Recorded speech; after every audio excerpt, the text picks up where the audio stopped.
leave it like, don't want you in my blood. Don't have a good time. We don't need to apologize. Where you going for less? Well, that's pretty on the nose, wouldn't you say? Disgusting. Would explain the change in her appearance, though. Welcome back, everyone. It's Monday, and I hope you have had an awesome day so far. We're diving into another rabbit hole today, and trust me, again, this one is a wild ride. Now, let's get started. Music, energy, vibrations are more powerful than they want you to know. The music is having an effect on the movement of the water.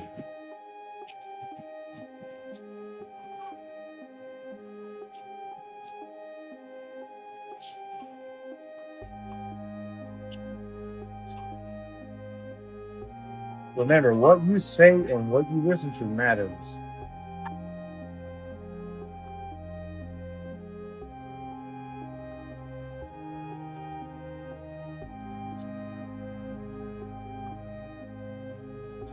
Careful what you listen to and what you say, stay real.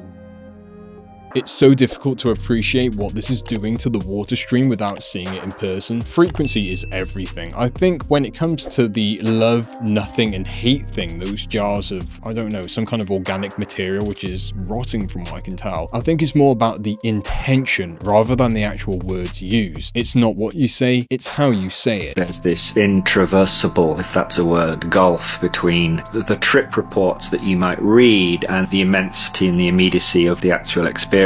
And all of these people that call entity encounters illusory social events or, dreamlike phenomena, kind of painting over what is a profoundly mysterious phenomenology with things that are much more easily tractable, so to speak. And as long as in their head, people who have never actually used DMT, these scientists, right? And in their head, as long as it's just dreamlike phenomena, it's geometric hallucinations, it's just agent modeling by the brain, illusory social events, and all this kind of stuff. They simply avoid the problem by denying that there is a problem to be solved here. I'm so curious to do this whole thing with DMT and the refracted laser cast on a wall. He is right, though, in what he is saying. I think that this experience is directly tied to science because it links to consciousness and how we interpret reality. The effect of DMT,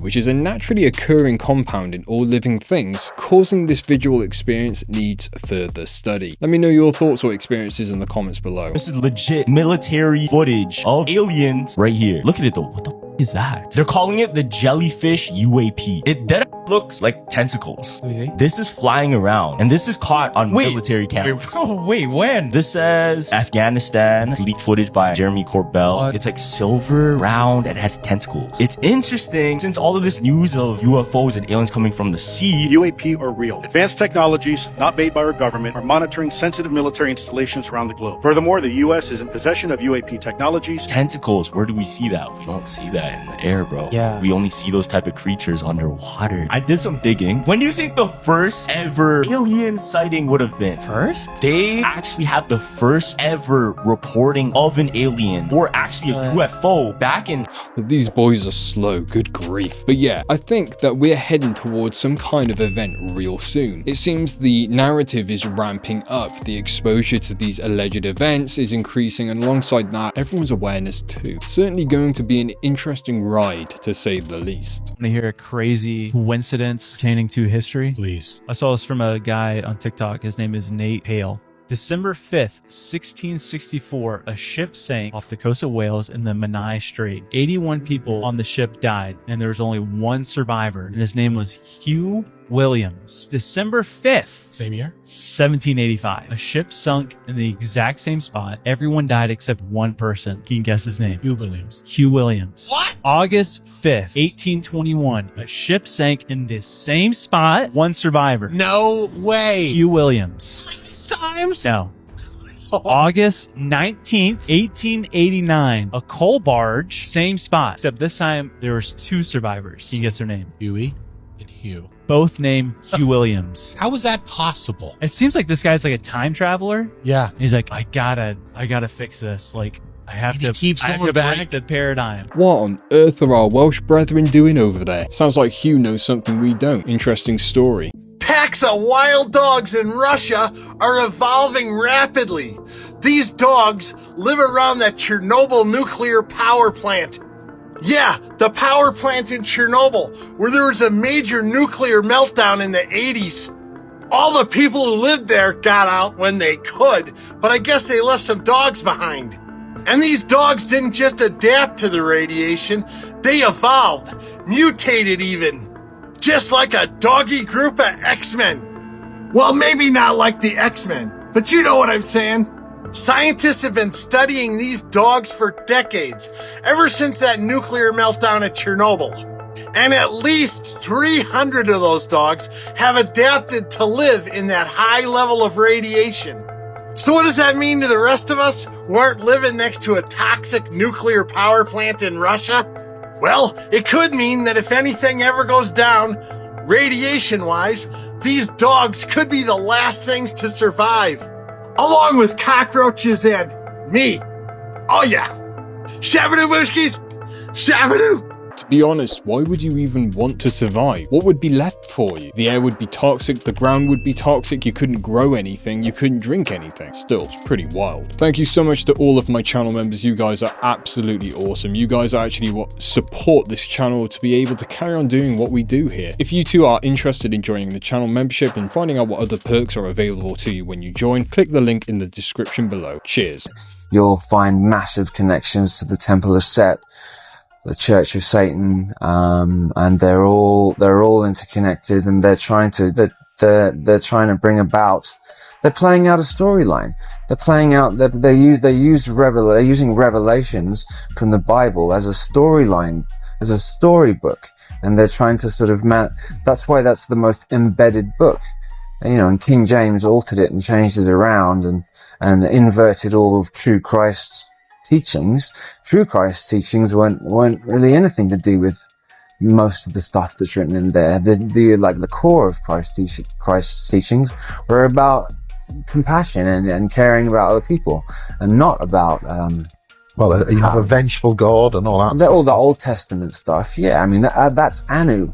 All of the Old Testament is basically, you know, Anu and his crew, who Anu and his people like to imitate. They come down here and imitate others and pretend to be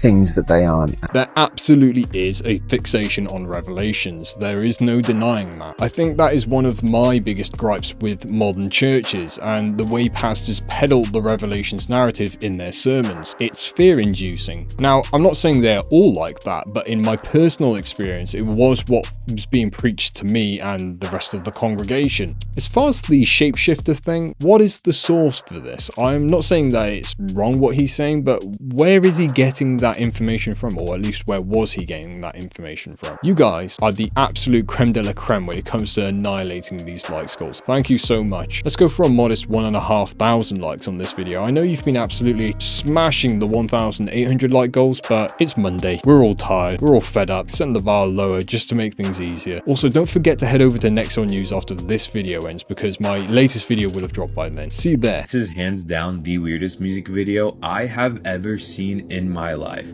So The Weeknd and Anita collaborated on a song called Sao Paulo, and it is absolutely bizarre. So Anita appears to be pregnant, and here's the twist.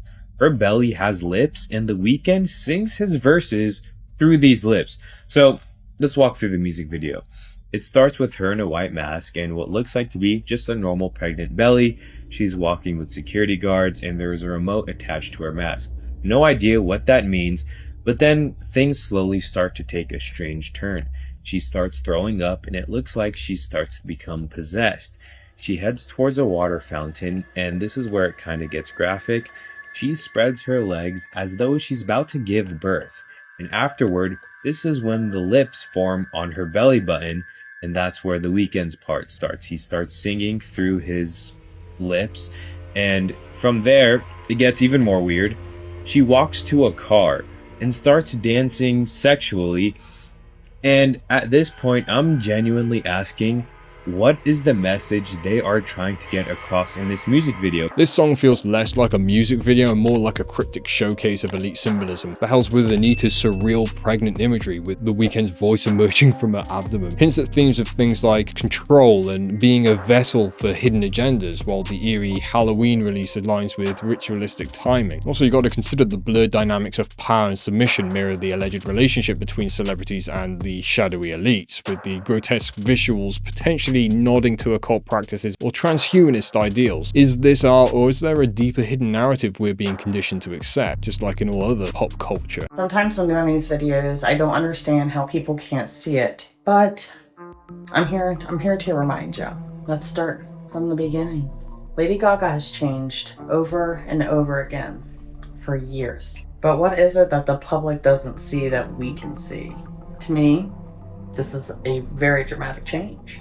And who knows why she is changing and who she is changing for, but she's changing. We'll completely ignore when she's playing characters. But how do we know when they're playing a character and when they're not? Can you see the change yet? To me, this doesn't even look like her. In this picture, it looks more like Doja Cat than Lady Gaga. And honestly, when it comes to face and facial structures, Lady Gaga has changed the most for me. It's almost like they're never the same person. I can't put my finger on what exactly is happening, but it's almost like they're harvesting other energies maybe. And it's quite interesting how dramatic they are. Because it almost seems like every single one of these pictures was a different person, but it was all Lady Gaga. And some say she's stealing the title from Madonna, who's looking very different herself. I don't know, you guys will have to tell me what you think, because to me, I can't put my finger on it, but they're like shape-shifting or something, I don't know. Plastic surgery and wigs for sure are mostly to blame, but also the lifestyle could be the culprit. But we cannot disregard the prolific use of the old chrome too, which could be playing probably the majority of the part. I think she is suggesting witchcraft is to blame, but let me know what you think below. If you told me as a mother that I need to care more about what's happening in the neighbor's house while my kids were suffering in my house, I would look at you and tell you were crazy, obviously. Of course, I'm going to take care of my own house first. And if I have something after my house is in perfect order, right? And then you say to me, hey, they need help. That's just common sense. But if my house is in complete chaos and my kids can't eat and my kids are struggling, how dare you tell me that it's wrong to want to care for my own first? And that's exactly what the American foreign policy is amongst the elites. Everything that we're doing in the world right now is we're suffering from not being able to mind our own business. This idea, post World War II regarding international liberalism, that it was now we must spread our ideas everywhere and everybody must accept them. Maybe people don't want to live like Americans want to live. Have we ever thought of that? Like maybe people in Iraq and Iran actually are not interested in the way that we live. Maybe people in Saudi Arabia are not interested in the way that Californians live. And by the way, if you're looking at what's going on in California and LA, does it seem like maybe people should be embracing American values and principles at this moment? If you could buy them and purchase them right now as another country, you probably would be wanting to go the other way. Hence Uganda and the laws that they're putting in place trying to keep this LGBTQ agenda that Americans are funding all across the world. Why are we funding that? Why are we funding saying that girls in Pakistan need to learn about transgenderism? This is the foolishness that our tax dollars are going toward.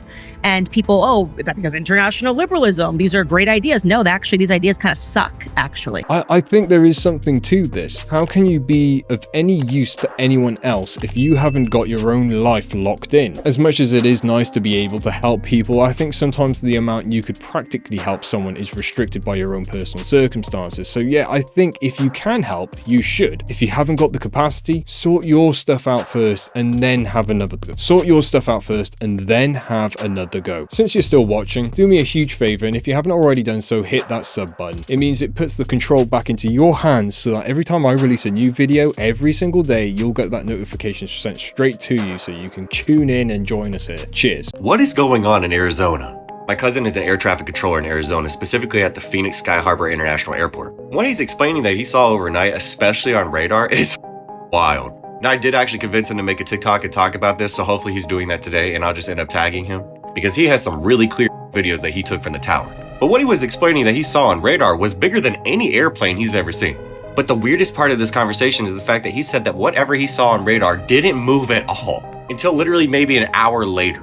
Now do keep in mind, no flights were canceled, nobody seemed to be in panic, but everybody in that tower and everybody in the airport apparently saw what was going on. He said a ton of people in the airport were recording, so I guarantee somewhere on TikTok you can find one of these videos. But he said that after seeing one appear on radar, he saw dozens more appear on radar right after. And that had continuously been going on for at least 2 hours. 2 hours and these things just don't move position? That's a little weird. But then he caught something on video that I really want him to post on TikTok because I guarantee that shit will go viral in a millisecond. Apparently in the midst of all of these things appearing in the sky, a gigantic triangular object came down right in the midst of them. But you can see smaller but still bigger than the lights that had appeared earlier surrounding around whatever this was. Now his sighting is just one of at least 6 that I've seen posted on TikTok over the past couple of days. And me myself, just a month ago in Washington DC, I had my own personal experience along with hundreds of other people that were around that area as well. And to me, it kind of seems like ironic timing. I mean, I'm sure we all remember all that they were talking about at the recent UFO hearing. So I don't necessarily know what to believe, to be honest. But for my cousin to be an air traffic controller and explain this in the manner of which he did is pretty baffling. I mean, that's some pretty high-tech equipment, you feel me? But regardless, I am going to be diving into TikTok today to see if I can find any videos of it. Because there has to be at least 4 of them. Things are ramping up, as I said earlier on. I think this is all about creating the perception of a threat. It will be interesting to see that alleged TR-3B though. At least that's what I'm speculating he's talking about as far as the triangular craft. Terrence McKenna, he was far, far ahead of his time. It's only going to get weirder. The level of contradiction is going to rise excruciatingly, even beyond the excruciating present levels of contradiction. So I think it's just going to get weirder and weirder and weirder, and finally it's going to be so weird that people are going to have to talk about how weird it is. And at that point, novelty theory can come out of the woods, because eventually people are going to say, what the hell is going on? It's just too nuts. It's not enough to say it's nuts. You have to explain why it's so nuts. So between now and 2012, the next 14 years, I look for the invention of artificial life, the cloning of human beings, possible contact with extraterrestrials, possible human immortality, and at the same time, appalling acts of brutality, genocide, race baiting, homophobia, famine, starvation, because the systems which are in place to keep the world sane are utterly inadequate to the forces that have been unleashed. So if you are the black sheep of the family, and you have been disowned, or you have been pushed away from your fellow family members or close inner circle, just because you are not part of the indoctrinated, welcome to my tribe. I am so glad to have you here in this space. Terrence McKenna was spot on with his predictions there. And yeah, as I have said before, this path is a very isolating one, but I think it is meant to be. A lot of people out there are incredibly negative, you know, they call them energy vampires. And yeah, that's what it feels like. And they are only here to stop you getting where you need to go. So sometimes some isolation is necessary to get some clarity. I hope that you are all doing okay and that you feel a part of a community of like-minded people here in the Awoken family. A lot of times when people talk about slavery, they think of it as something that happened in the past. Reprehensible times and crimes that our ancestors committed against other groups. But here's the thing, slavery is alive and well, and we were born into it. Emancipate yourself from mental slavery, not but ourselves can free our minds.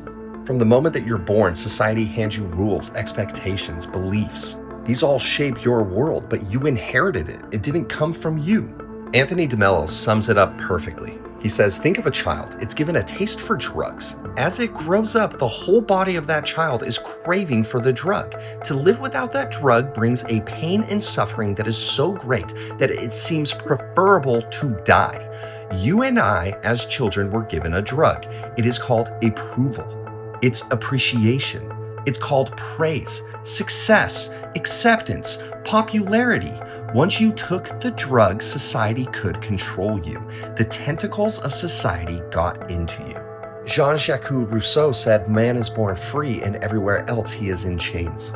Or maybe you've heard of the allegory of the elephant and the rope. When they're young, they're tied to a post with a rope that they can't break. They become conditioned to believe that escape is impossible, so even as adults, a tiny rope will keep them contained. All right, so where am I going with this? Well, number one, we've been talking in this series about the likelihood that we live in a simulated or holographic reality. The reason why we're talking about mental slavery is because there's a lot of things that you take as truths that are not truths. There are a lot of limitations that you've been conditioned to believe have more to do with conditioning than they actually have to do with being actual limitations. So how do you emancipate yourself? It's called self-observation. No one can help you there. No one can give you a method. No one can show you a technique, because the moment you pick up a technique, you're programmed again. Self-observation, watching yourself, which is not the same as self-absorption. Self-absorption is self-preoccupation. You're concerned about yourself. You're worried about yourself. I'm talking about self-observation. What's that? It means to watch everything as far as possible in you and around you, as if it were happening to someone else. Self-observation brings awareness. When something happens to you and it makes you angry, you're not angry, you're experiencing anger. Why? Take a step back and observe it. As you begin observing, as you start asking why, as you start pulling on these threads to find what's the core element, it's going to be pretty revealing. It's going to be pretty jarring, and it wakes you up. This is why people talk about awakening. The whole red pill, blue pill thing has just totally been thrown off course. And all I'm going to say is you cannot wake up to the matrix without self-awareness. If your entire attitude and thought system is that everybody else is wrong, you are still asleep. So if you want to become aware, it starts with self-observation. Prison Planet, do you really think self-awareness is the key to breaking free though? I think there is something to this because it links to the whole idea of, whether we have free will or not. Deprogram yourself. Interesting. If hunting down Atlantis is a bit of you, then you're going to want to know about these updates. A man called George Serentidis, he is a Greek academic. He is an expert in a lot of ancient texts. He's done work on the Iliad, the Odyssey. His work has been recognized by the Greek Academy, and he has gone through and done a deep dive on Plato's ancient texts, not just retranslating the ancient Greek texts into English, because he did discover that there's been a lot of mistranslations over the centuries from the ancient text to English, but he also deep dived into all of Plato's works and cross-referenced all of the algorithms, the themes, the grammatical caveats, and realized that there's quite a bit of difference between what we have today in the English modern translation and the original text. So strap in, here we go. I already did a video on my feed about the historical context of the Pillars of Heracles, because from the Roman Empire onwards, about 117 AD, that is when collectively everybody agreed that the Strait of Gibraltar could be known as the Pillars of Heracles. But going back into history, there is other ancient texts that reference the Pillars of Heracles or Pillars of Hercules, or more correctly, the Stellas of Heracles, like a physical stone boundary mark. They were actually at other locations, and looking at other texts like Herodotus, he places the Pillars of Heracles on the other side. This is the Mediterranean Sea up here. That is the the modern day Strait of Gibraltar. He puts the Pillars of Heracles historically on the Gulf of Gabes, which is now kind of like modern day Tunisia. And inside the Gulf of Gabes, if you go back thousands of years into the wet Sahara, it would have opened into a sea, and loads of tributaries and rivers, basically kind of like a modern day Amazon jungle, completely navigable by boat. Anyway, already did a video on that. This video is about the mistranslations in the Plato's text about the word ocean and sea, and how it's very different in the Greek to the English, and it makes a difference. So in the Greek language, they have way more words than we do in the English language for things. So for example, we just have ocean and sea, and they can kind of be interchangeable. However, when you put them in context, like when we say like the Mediterranean Sea or the Black Sea, they are very different seas to the Atlantic Ocean and the Pacific Ocean because they're enclosed or entirely surrounded by land, etc., etc.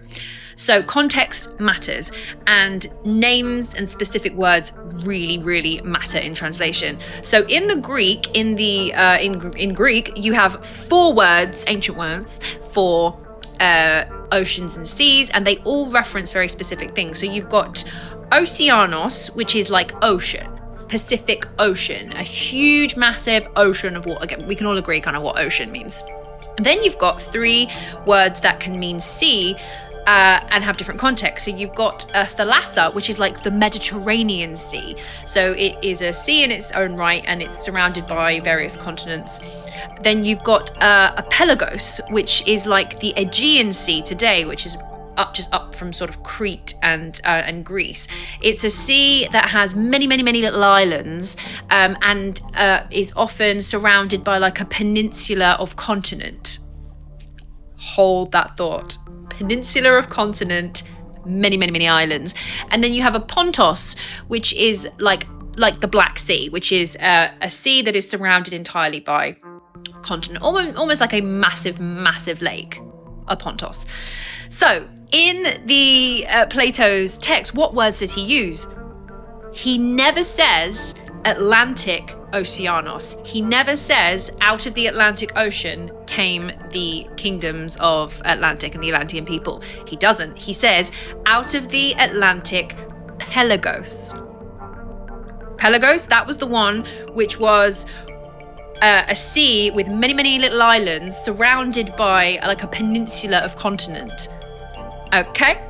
Very different. There is a different here. Here is a little wee example. So if the Pillars of Heracles were actually in the Gulf of Gabes on the other side of North Africa, and it was an entryway into what would be described as an Atlantic Pelagos, and it would be an Atlantic Pelagos because from the Greek side of things, it's on the Atlantic side of things. Do you see what I mean? And any ancient civilization, community, culture that was living around the wet green Sahara and navigating all of the waterways and the seas and the tributaries and the rivers that were in North Africa at the time, and coming out of the Pillars of Heracles and into the Mediterranean to fight people, trade, whatever. Suddenly that's very, very different. Okay. So here we got a wee little quote. The writings refer to how mighty was the force that marched in arrogance at the same time against all of Europe and Asia that campaigned out of the Atlantic Pelagos. Not the Atlantic Ocean, the Atlantic Pelagos. And also the words out of, from Greek to English, in the same way that we say this here, that there. We are like referencing, like there's a context as into where it is. In the same way, in the Greek, ancient Greek text, out of references something inside that's coming out of. And if it's coming from inside somewhere and out to somewhere else, it made sense with the boundary line being of the Gulf of Gabes. Did that make sense? Probably not. But are you with me? This is very exciting information because we historically have always taken the geographical location of Atlantis from the modern English translation, which says out of the Atlantic Ocean, off the pillars through the Pillars of Heracles. But what if the Pillars of Heracles were the ancient Pillars of Heracles and not the Roman Pillars of Heracles, the Strait of Gibraltar? We always pin it from the Strait of Gibraltar, and what if we got that wrong? What if it's referencing an older, way, and it would make sense, it's way, way older. If the Pillars of Heracles in 9600 BC, maybe they're not the same ones. Anyway, there we are today. I hope you like my TED Talk. Atlantic Ocean does not appear in the original Plato text for Atlantis. You're welcome. I think that mistranslations account for a lot of the errors on our perspective on ancient historical accounts. When you even consider English has been changed so much since it was first created, you gotta wonder, right? Because that's such a short time frame compared to some of these very, very ancient documents. All very interesting stuff though, especially about Atlantis. Do you think though that she is onto something with this? Let me know in the comments below. Thank you so much for watching today's video. If you did enjoy it, please hit that like button and also subscribe if you haven't already done so, because it really does help us reach new Awoken family members. Also, just sharing this video on your own social media can have a huge impact on bringing some new people. But for now, stay safe, stay well, and stay curious. Until next time. All reactions in these videos are for entertainment purposes only. Any advice given should be treated as entertainment as well. Viewers are responsible for conducting their own research into any subjects discussed in the videos before taking any action based on the information provided.